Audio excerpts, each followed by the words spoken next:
Okay, this week's video is a little bit different. I organised a chat, an interview with TikTok star Luke Holwick. Some of you may know him. He's one of the leading lights in the Formula 1 TikTok niche. And we sat down, had a chat about all things Formula 1, from Abu Dhabi and everything that happened in 2021 to our predictions for 2022, what we think is going to happen, and all sorts of topics up and down the Formula 1 grid. So I hope you enjoy it.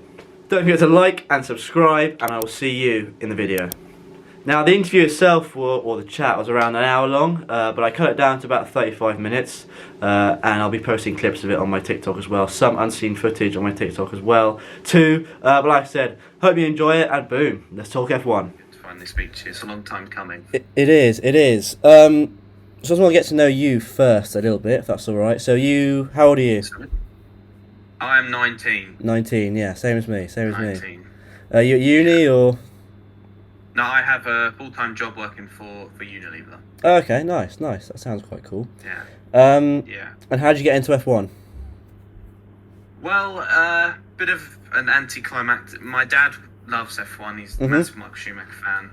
And he, one day, just sort of, he'd watch the races, but he would sort of flicker between, when it was, the races, and then he would flicker between start and then the middle. But we'd always watch the British Grand Prix religiously every single year. And my first proper full race was when Lewis won by 40 odd seconds, 50 odd seconds. 2008. Yeah. Yeah, and loved the man since. And never really made it as I used to kart small, but not ever really big, but I never made it properly because it's just I was a bit too late. But yeah, just watched since. Kind of dipped off between 2011 and 12 when I became a big football fan, and Lewis wasn't doing as well, and I was 11, and then he moved to Mercedes, and I was I just remember everyone criticizing it. And everyone, even my dad, was like, "Nah, it's a stupid move. It's like moving from." I remember Jeremy Clarkson saying it was like moving from Man United to West Ham. Yeah. That got me back into it because it was like a new sort of motivation to watch. And then the turbo hybrid era happened, and then I've just watched since 2013. Every practice session, every quali session, and every race. Another question I had for you was, so what motivated you to start posting on TikTok? We both kind of make similar content. So what kind of kickstarted you to put out content on TikTok then? Well, it was there was also that big shutdown in 2020. Yep. And obviously we were all locked in, and my friend, persuaded me to download TikTok to watch funny videos and stuff. Yeah, classic. And F1 had just come back. And F1 TikTok was really niche, big time niche back then. Drive Dead. Yep. You had F1 Ellie. You had F1 Rants. These small, they're decent content creators at the time. But I was like, I could do that. Yeah. But I wanted to do it my way. I didn't want to post edits because I'm absolutely shit at editing. Me too. But I wanted to voice my opinions. I'm probably the only a verbal Mercedes and Hamilton fan on the app at that time. So I just started posting. Flexing that Lewis is incredible. And then it just kind of got better and better, and then I started moving to more speaking about news and stuff, and delivering news, and just kind of changing with the tide. And as F1 TikTok kind of got bigger, so did I. Yeah. And then now you've got, yourself, you've got Jamie, you've got I can't think of all off the top of my head. There's so many. You've got there's a lot. Joe Brown. He's a good friend of mine. You got Eleanor. There's also nice to see all of the female content creators as well. So it's grown massively, and I feel like I've grown with it. It just all started from. Honestly, if I had to put it down, it was probably Drive Dead. Owen, I think he was the reason I started. Okay. I think I saw his content, I really liked it, and I thought I'd give it a go, and then here we are. Nice, good to hear it. I like the point you said about being verbal. That was a big thing I wanted to do. Make my own content that's very much verbalized as opposed to edits. Because I want to give insight, analysis, news. You know what I mean? It's just better that way. It's my kind of style. And your kind of style. It's not forced as well. You feel natural when you're speaking about it. That's right. Sometimes there are videos that you make that I feel for myself when I film some certain videos that they're not as natural as the other ones, especially during like the winter break and stuff when you've got to feast off of the small nibbles of content. Got to scrape the barrel, haven't you, a little bit? Yeah, exactly. But luckily the season starts again and it's all kicking off and things are happening, and especially with this season, it's going to be a lot of things are going to be happening, a lot of politics probably with teams protesting other things, and I think that it's just good for us because we're able to make content on it. Yeah, that's right. Good to hear that. It was very controversial. Well, maybe not controversial, but eye-opening, the move to Mercedes, wasn't it? Yeah, definitely. It was something that not many people probably expected, but I think Nicky was a big influence for him. I think he was getting frustrated that he's such a talent at McLaren and he's in a car that can deliver him races but not championships. Yeah.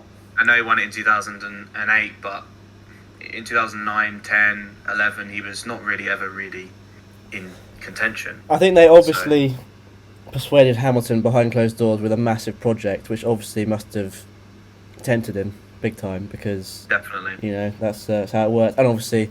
He got paid a shit ton more money, didn't he? Yeah, exactly. Yeah, a lot of money. And McLaren suppressed his personality, didn't they, in that era? Yeah. He couldn't get tattoos, he couldn't go to this event or that event, all for commercial reasons. And Mercedes gave him the freedom to be himself, didn't they? And I think that was a big factor for him. Yeah, exactly. He's a very, he likes his fashion and he likes his fashion events and he likes his clothing. And I think that he was able to be himself. That's right. Yes. Well, I want to ask you the big question. It's obviously still a hot topic, amazingly, 6 weeks later. Mm-hmm. Your opinion on Abu Dhabi. Let's hear it. We're both Hamilton fans. Let's try and not be biased. Let's hear your opinion. I won't be biased. So, if I was to make the most unbiased opinion possible, Lewis deserved to win that race. But you can't count... I get that people say that he was robbed because ultimately he was leading the race for 54 laps. He was almost untouchable at points of the race. But there is a 22 race season. It comes down to other parts, not just that race. I think that my personal opinion is that I think it was a massive mess. I think that Massey, it was probably a build-up of things over the season. He is overworked. He is the only race director who oversees the race. And I think it had been coming because you had what happened in Spa, you had the Silverstone, you had Monza. It all started with the Bahrain Turn 4 track limits when he changed it in the middle of the race. I think that there was obviously a big spotlight on this race. It was probably one of the biggest sporting events of the year. When have we ever, not in my lifetime, when they've been level on points into the final race on the front row, and then you've got a safety car and there's one lap shootout. Spectator wise, entertainment wise, it's insane. I do believe that there was, I think it's difficult to pinpoint what went on because we weren't there, but I do think that there was an entertainment factor. Yeah, factor in it, definitely. You've got the two championship rivals, 1 lap left, a 1 lap shootout for the championship. Person who finishes in front wins it. That's insane, right? It sounds insane, but the process of it and the build up to it for me wasn't done correctly. I wouldn't have felt so shit about it if he'd have red flagged the race, but then that would contradict what he said earlier that weekend when he said he wouldn't red flag it for crashes at turn 14, I think it was. Mm-hmm. And then he contradicted himself in 2020 when he said in the Eiffel Grand Prix, we're going to unlap everybody. And that's why the safety car period took too long. It just felt like a massive brain dump of Yeah. And I think it definitely damaged the sport. I think I was left... not, Red Bull fans and Max fans probably, I would have been pretty happy if it had happened to Lewis, but you can't. I think it was all of a mess, and I think everything just blew up and blew over. And it'll be interesting to see what they do now. I think they'll get rid of Massey. I do think they will. I think there's no coming back from it. If that makes sense, it's not just Mercedes and Hamilton. It is the other teams who are voicing Yeah. They're sort of that they don't feel comfortable with him being as race director, because with Charlie, he knew the rules. He knew what to do. He would apply the rules in the correct way. I think Massey, I think he oversees everything, but not just everything for Formula 1, for Formula 2, for Formula 3. I even think for the Porsche Super Cup, I think, even if they're racing there. He's the race director, and he's had to approve Jeddah. There's a lot of things that he's had to do. Yeah. And I think that in the final race of the season, I think he just wanted to give something back to the fans, but did it in the completely wrong way. Yeah, it was a show of incompetence, I think, the final race at Abu Dhabi towards the end. For me, Lewis deserved to win that race, but I am of the camp that they both deserved the championship equally, which is why I was disappointed, but I got over it pretty quickly because I knew Max was a deserving champion. Yeah.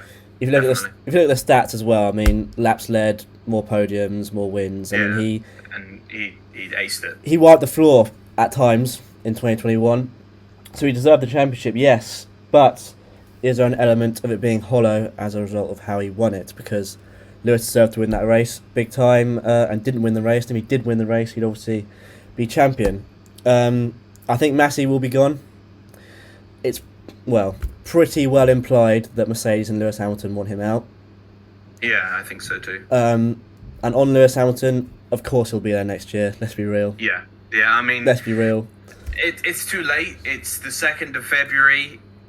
The car reveal is in 16 days. You're telling me that, if you put the dots together, I don't really read like the Daily Express or the Daily Star. They just chat shite. It's all bullshit anyway, isn't it? Yeah. They make articles from weeks back and they just repeat it. You'll take it with a pinch of salt, those things. Exactly. And the only source that I listen to Andrew Benson, for me, is the best journalist in Formula 1. I think he's absolutely brilliant.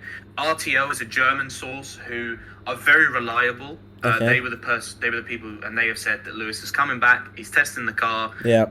I think that for me, if I'm going to be a bit biased here, but I think that the FIA and Massey have done something, like they've kind of awoken something that they don't want to, because I think Lewis, he's been in his brother Nick confirmed that he has been in Colorado, which is where he trains before the season. I think he's going to come back this year strongly motivated. I think he will win it this year, and then I think he will retire at the end of this year. I think he will. I think interesting. It will be. Obviously, I think he'll win it, but it's difficult to say because you don't know who's ahead. You don't know this, that, and the other. I just think that if what I'm hearing from the credible sources is true, he's coming back with a new motivation to win the championship. Yeah, he's going to come back and be really, really strong. And if he performs the way he did in the last 4 races this season, he could be untouchable. I mean, what a moment it will be at the end of 2022 or 2023 if he wins the title and just bows out after that. Like, that's for 2021. Exactly, and I think that's what he will do. I think he'll assess it. I think he probably doesn't love F1 as much at the moment. I think he is coming back, but I think there is also an element that he will want clarification that what happened last year will never happen again. That's ever. right. Not to him, not to any other driver. Because it's not just him. This could happen to anybody. Yeah. This may shock you, but I am of the opinion I don't think he'll get an 8th title now. Do you not? I don't. I've been trying to predict 2022 over the last few weeks.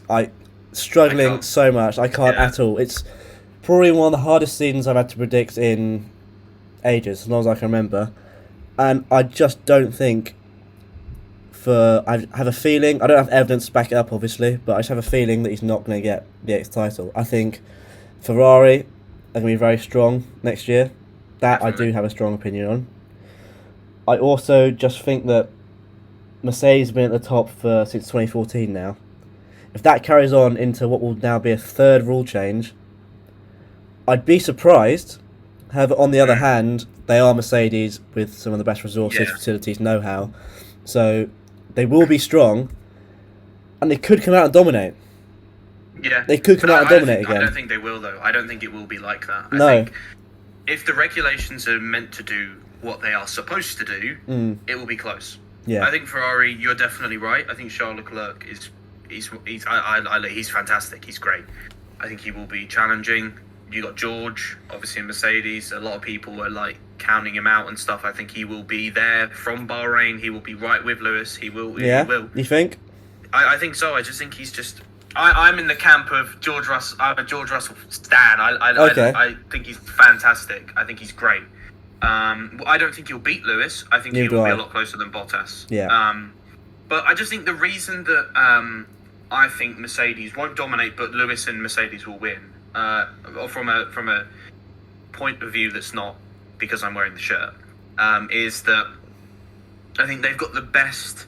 One of the best. James Allison is an absolute genius. Yep. He has managed to build Mike Elliott, who is taking over from James Allison, is equally as a genius as they are. They are a team just built on wanting. They are probably more excited about the regulations than any other team because you're the most dominant team in Formula One over the past 7 years in a turbo hybrid era. You won countless championships. What better way to show that you're that dominant team by doing it again in a whole new era of F1? What was the biggest surprise for you in 2021? Because for me, I think the fall from grace of Aston Martin shocked me. I think Ricciardo shocked me the most. I remember at the start of last season being like, this guy's world championship level. Yeah. He's a race winner, podiums. He did well in 2020 with Renault. He did pretty well. I just thought to myself that he's going to wipe the floor with Lando. I thought he would absolutely, especially with McLaren, who are coming up stronger. They've got the Mercedes power unit in them, and he was just poor at times. He was probably relatively the worst driver of 2021, I think. I mean, of the top 4 teams, you could say he was the worst driver in terms of how people rated him before the season. Yeah, I think that's it was right. a combination of him not being confident with the car, a combination of Lando performing extremely well. Yeah, but Lando was one of the drivers of the season last year. Absolutely. I think he's fantastic. But I had such high hopes that Ricciardo would deliver from a perspective that I like Daniel. I think he's a great driver, and I think that he does. It was like a breakthrough, almost felt like a breakthrough from actually going to a team that has this, because Renault were never really going to be where they probably told Daniel they would be. They'd failed their timeline, haven't they? Which is why Daniel Ricciardo left. And going to McLaren was definitely the right decision. They've got the structure in place to get to the front faster than Renault, now Alpine. Definitely. But yeah, I think Lando Norris in 2021 proved himself as world champion material, because I don't think he was prior to that. You disagree? I don't think it's difficult because there's so many young drivers. Yeah. At the moment, you got presumably Lewis is gone in 2 years. Yep. Right. It's hypothetical. You've still got Max. You've got Carlos. You've got Lando. You've got Pierre. You've got Charles. You could stick Mick in there. Yeah. Oscar Piastri is going to come at some point. There's I think a lot Nick of talent De coming Vries, through. Yeah. And I think that the thing is that if Lando is definitely world championship material, 100%, he can definitely win one. Yep. I don't think he will because there will be, for me, I think the likes of Charles and Max, I think are better than him, and I think that's what will show. Unless McLaren do wonders. Agreed. But I'm also of the camp that Russell is better than Norris. I agree. Yeah. I think Russell is better than Norris. I think it's difficult to talk about Russell because he's never been in a competitive car. That's right. He's always, the only car he was in that was competitive was Sakhir, and he was dominating the race. It was incredible, wasn't he, that race? Exactly, and if it wasn't for a puncture, then he would have won the race. Why was that in quotation marks? It was just very, I don't know. You think it was bizarre? I was watching some theory videos. And some, and how like the team didn't want him to win because of like Lewis's reputation and stuff. No, I don't believe. I've heard the like, conspiracies. Yes, I have. I don't believe them, but I think it's quite interesting. Okay. But what and he would have won, the race with having to take another pit stop for getting on the wrong tyre set. So even with Merck fucking up, he still would have been able to win the race because he probably would have overtaken Perez. I mean, he was lapping insanely fast. Quite an embarrassing weekend for Bottas, I think. I think that was the first probably indication to Mercedes that there is a possible, like, as much as they don't want to disbalance the equilibrium between Lewis and Valtteri, I think that was the first indication that they got to get Russell in. That they have to look at Russell. Yeah. For I was surprised that they didn't put Russell in for 2021. Really? But I think it made sense to go into the new regulations with a new driver. So who do you think is better placed? Okay, what fascinates me is Alpine and Aston Martin. Mm-hmm. So who do you think, if one of them was to break into the front three next year, who's that going to be, do you think? Oof, that is a tough question. I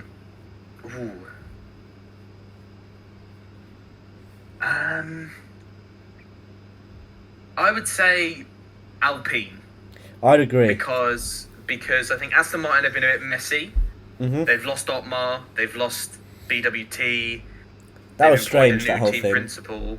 Exactly. Yeah, and then I also think that they've got a lot of pressure on them because their 2021 car was dreadful. Their 2020 car was unreal, and their 2021 car was horrendous. It was a disaster. But I just know Aston Martin, they are owned and run by Lawrence Stroll, who is a synonym for success.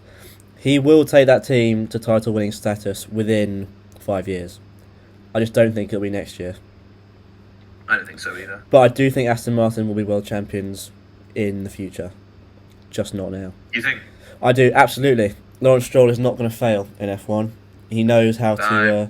fair enough. I mean, I don't know. It's just difficult until I see the cars after the first few races, and we can, because obviously there's talk of Alpine doing quite well with, with their 2022 car, and I do think Alpine. At the same time, I do think Alpine will do quite well. I don't think they'll be top 3. I can see them being top 4. Okay. But it's just so difficult. They could have the fastest car. That's the thing. That's why it's so hard to predict. And that's why it's exciting, but I can't actually put a finger on like who is going to dominate. Of course, my bias side wants Lewis and Mercedes to absolutely wipe the floor and win 23 races out of 23 next year. That's right. But at the same time, you don't know. Haas could genuinely build a car that's good enough to get on the podium. Yeah. You don't know. Like, obviously, some things are a lot more realistic than others. Yeah. But some you don't know who's going to be at the front because all Red Bull have said nothing about their car, not fired it up. They've been very tight-lipped, haven't they, Red Bull? Exactly, but they could come out with a car and a fresh world champion with number 1 on his car and wipe the floor. That's right. Or they could have absolutely mucked up royally and have gone backwards because they spent so much time developing their 21 car. I do think there's so many possible factors. I do think there's an element of that for Red Bull, unfortunately. I think they threw a lot more eggs in 2021 in their basket that Mercedes did. So I don't think Red Bull will dominate. I think they may slip down the pecking order a couple spaces as a result. But then again, Red Bull and Mercedes are two teams that are far too well run to let that happen to an extent where they mess up 2022. Absolutely. But I think if Haas get it wrong next year, they'll be gone. Yeah, I think that Gene Haas will just pull the plug, and that's right. It's not worth it. It's kind of sad in a way because they did decent in their first season. They did. 2017, I want to say 16. 2016, and then 2018, they were kind of 4th or 5th best car, which is pretty incredible. Exactly, and they had some really good results, and they also made some mistakes, but they did pretty well. I think Drive to Survive made me warm to Gunther and Kevin and Roman. Yeah. I think that they're it was quite interesting to see, but I think that they've just gone backwards and backwards. 2019 was awful. The only reason that they weren't that bad is because Williams were equally just as bad. I know. But then in 2020 wasn't much better. I mean, they changed the livery, hoping it would be like 2018. Yeah, not great. 2020 was not good. 21, awful. Yeah. I was the highlight was Mick getting into Q2. Yeah. That's in Turkey. That's it. But they have got a very good team spirit. I'm lucky enough that at the end of qualifying on Saturday, I get to speak to Mick, Nikita, and Steiner on one of the press conferences. Nice. I know. And yeah, they've got such a good team spirit. They're all really nice guys, and there is a joint kind of mentality of, if we can get points on a regular basis next year, that's success that we can then build on in the future. They're not thinking about a race-winning car. They're just thinking about being where ultimately they believe they should be, which is fighting for points. Because when you're celebrating a P9 like you just won the World Championship, there's something fundamentally wrong. I think they can do that. If they don't improve on this year, that is pretty spectacular, given they did nothing. Exactly. The car is a basic chassis that wasn't upgraded since Bahrain. Yeah. I don't think it did time in the wind tunnel. No. So, do you think Gasly will ever go back to Red Bull? I touched on it earlier. No, I don't think he will. I think, like you say, the best drivers don't need a second chance. I think he's also been a bit mouthy in the media about Red Bull and about Perez. I think, for me, they never really gave him the long chance. They gave Albon a long chance. Albon wasn't very good. Albon was decent at the start of 2019, but showed shadows of potentially not being fantastic. It's because his second half of 2019 was much better than Pierre Gasly's first half of 2019. That's what it was. That's what it was. And then he got 2020, and then 2020 was not much short of a disaster for Albon. But yeah, you're right. Gasly only got, 10 races, but he was really poor in those 10 races. And that's the thing, is that they're not interested in... It's difficult because they're not interested... They're known for being ruthless. And also... They put Max in when he was 16 years old, 16, 17. That's right. That's insane. It's not just his on-track performance either. It was probably behind closed doors in the debriefings and things, probably not giving the feedback they were expecting or anything of that nature. Making it difficult for them. Because, Or just not integrating with his engineers, people around him, the systems. Definitely. It would have been a combination of all things. But yeah, it was harsh and unfortunate. Any other team, you get the whole season, but at Red Bull, that's not the way it's done. Yeah, I agree. And I think that ultimately, this season is quite big for him. He does deserve a top seat. I think he is I think if you put him in a top car, he'll do well.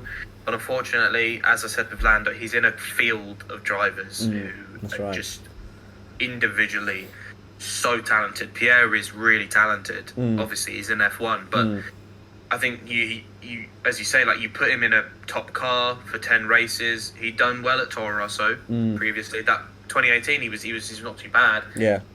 You put him in to Red Bull, and he shunts in testing. Yep. Not really going out. I think in Australia in 2019, he was running really low down, 16th. Yep. And I think it's obviously difficult when Max Verstappen is your teammate. Absolutely. The same way that when you're Lewis Hamilton's teammate, it's difficult. But at the same time, Perez has shown that, Perez is equally... There's times when Perez wasn't great, but Perez was able to apply pressure to Mercedes, like in Austria, that's right, in France. That's right. But then at the same time, Perez as well did have his fair share of, in Silverstone. He dull was moments. At the back, just spun in sprint quali. Yep.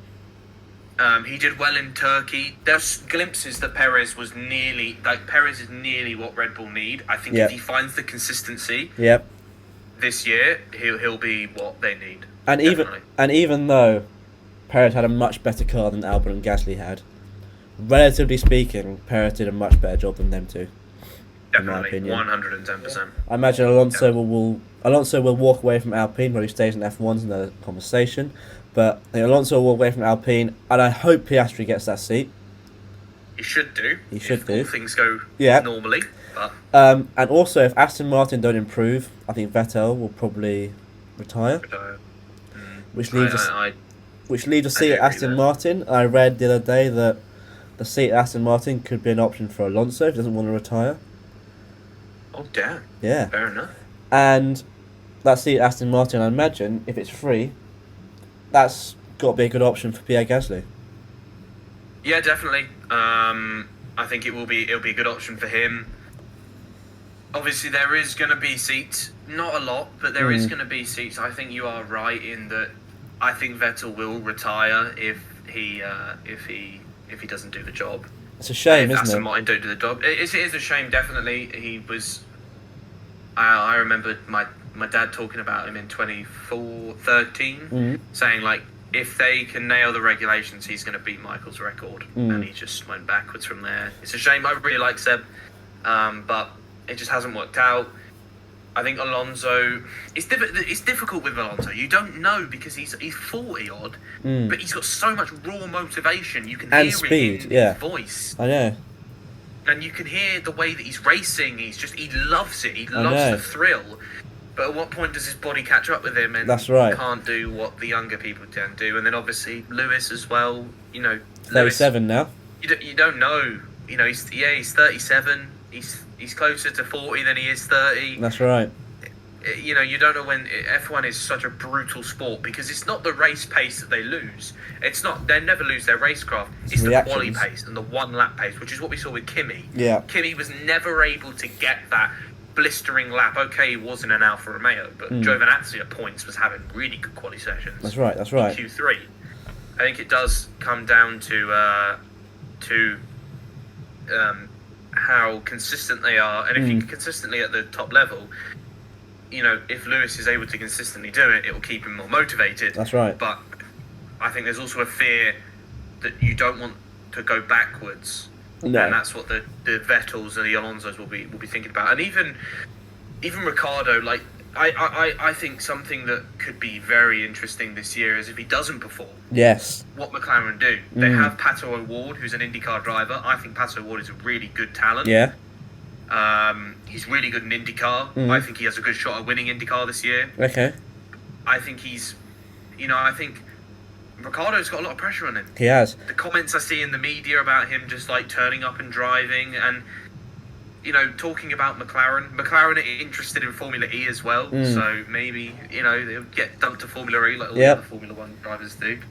That'd be crazy, wouldn't it, if Ricciardo gets dumped from the sport? I don't think he will. No. I think it's something that I will be looking at closely. Is that McLaren, you got to put it in perspective that they might be a little bit behind the front runners at the start of the season. We don't know, but the comments that you hear from Zach Brown and the comments you hear from Andreas Seidel, I think they will be as well. Binotto, who's saying like anything but the championship win is not a success for us. I think McLaren will start on the back foot. Yep. And I think it will be on Ricciardo. We know Norris. Norris is fantastic. Yep. He's great. No pressure He'll on him come this out year.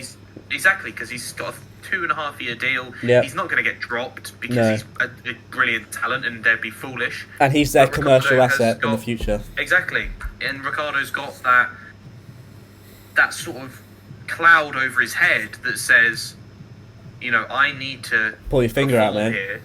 Exactly. You need to find the Ricciardo of 2017, 18. At one point in 2018, I think after 4 races, him, Seb, and Lewis were really close with each other. That's right. And I think it's just a case of he needs to find that form. Yep. Otherwise, it could be curtains for him. That's right. I do think that it could be goodbye. Going into 2021, I had Ricciardo as third best driver on the grid. Do you know what I mean? Yeah, I agree. I agree. And yeah, that's just he lost that this year. It's a shame, to be honest, because I still think he can win a world championship. I mean, who knows? He might come out next year and be incredible. Yeah, for all we know, he could just come out, wipe the floor. But it's difficult to see with the way he was in 21. I do agree. I do agree that McLaren will be on the back foot. next year, though, to start with, anyway. I mean, Carlos Sainz, what an incredible year 2021 was for him. I think he was, you could argue, third best driver last year behind That's right. the obvious two. He had a really good sort of. I don't think anyone expected him to beat Charles. No. Charles did have a little bit of unlucky moments, but Carlos was constantly there. Yep. Got the podium in Monaco. At one point, he looked like he was maybe catching Verstappen in Monaco. Then he had the podium in Abu Dhabi, which he did really well to get there. He had that drive in Turkey where I think got quite unlucky with a pit stop. I think caused some damage or something. And he had a really, really good season, and I think it goes under the radar because obviously of everything that happened in the end. But I think it is a really, really good. It was a really good season for him. I think he showed why he is a highly rated talent. I don't think he was in that bracket of Leclerc and of Norris. But I think you'd be a fool to not bet on him to challenge for a world title if he's given the machinery. If Ferrari come out with a great car next year, let's not rule him out. Exactly. It could be Nico and Hamilton, but Charles and That's Carlos right. Sainz. That's right. I think we'll wrap it up on that note, shall we? Yes, that sounds brilliant. I enjoyed that, Luke. That was a good good discussion. That was good fun. We should do that again sometime. Yes, definitely. I look forward to seeing your predictions for 2022 on TikTok. Yes, I will try my hardest. It's going to be tough, isn't it? Yeah, I might have to wait until after testing. That's what I'm going to do. Yeah. I think Bahrain testing. I think I'll decide after that. That's right. That's right. It's going to be tough. Yeah, I don't know. It's going to be a difficult one, but I'm sure whatever I'll predict, it'll be wrong. That's and right. I'll get told about it all the time. Yeah. You know. So there we have it. That was the interview. I thoroughly enjoyed it. So did Luke. And I think I'll be doing something similar again with him in the future. Look out on TikTok, like I said, for any unseen clips you might not have seen in that video. And let me down thoughts down below on whether you think Daniel Ricciardo can make up for 2021 in 2022. Can he rise back to the Ricciardo we saw in 2018 and 2017? So yeah, hope you enjoyed. Don't forget to like and subscribe, and I will see you in the next video.